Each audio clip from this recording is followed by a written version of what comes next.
Welcome to our Premier League preview for December 1st. Goals have been at a premium in the past week for Premier League teams, and after a small midweek success for our recommendations, we look ahead to the weekend to see if that trend is likely to continue. West Ham have lost just once at home this season, where they recently held Man City to a goalless draw, and 3 clean sheets in those 7 games shows they should be hard to beat. Chelsea have won just 5 of their last 18 away matches, and Rafa Benitez will be desperate to improve on the recent Blues away record to promoted teams. Last season they scored just once and took only 2 points from the 3 matches. Chelsea look too short at odds on, and we'd be a layer. City have won 13 of 15 games hosting top half teams since the start of last season, as part of a sequence of 24 wins in 26 unbeaten home games against all opposition. 7 of those 13 wins have been by at least 2 goals, while 10 of the matches have had at least 3 goals. Everton have lost 7 of 12 trips to top 6 finishes in the past 2 seasons, but their recent mini-slump in form has been partly due to injuries and suspension to key players. With the Toffees almost back to full strength, they should make life tough for City, and while it is hard to go against the home win, they are plenty short enough and the handicap prices look about right. Fulham's form's gone off the boil in recent weeks, and they've won just 1 of their last 4 home games. However, since the start of last season, they've won 5 and lost just 3 home matches against top half teams. 9 of these 11 matches have had at least 3 goals, with 6 having 4 or more strikes.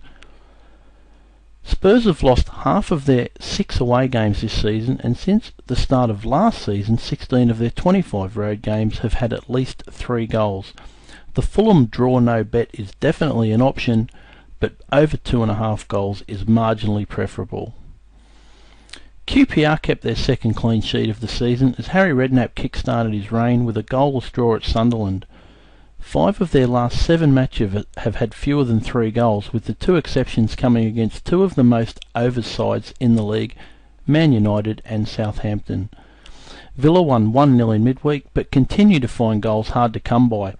10 of their last 14 away matches have had fewer than 3 goals, as they've scored just 5 times. Furthermore, 5 of their last 6 trips to bottom half teams have had no more than a brace of goals, and it's a reasonable price for that trend to continue.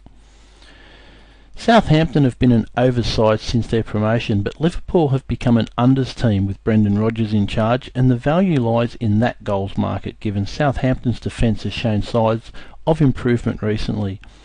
7 of Liverpool's 9 home games against bottom half teams have had fewer than 3 goals, and the under 2.5 goals price is definitely value. Although Arsenal put 5 past Spurs in their last home game, all their goals were scored against 10 men, and the Gunners largely have been inconsistent this season. That said, Swansea did lose at 5 of the top 6 finishes last season, and also at Man City recently, so the Gunners should win, but they are too short for us. Furthermore, Swansea scored twice against the top 8 finishers last term and failed to find the net in 3 of their last 5 away games. West Brom have won 6 of their 7 home matches this season and scored first in 9 of their last 11 matches against bottom half teams. Also, 8 of their 13 such matches since the start of last season have had fewer than 3 goals. Stoke are winless in 16 away games, with 12 of these having fewer than 3 goals. They've also failed to score in 6 of their last 10 trips to top half teams, and whilst the home win is tempting, Stoke's defensive shield leans us towards under goals. United lost their last road game at Norwich, but won their 5 preceding away games while scoring 14 goals. They've won 8 of their last 11 trips to bottom 6 teams, and 5 of the matches had at least 4 goals.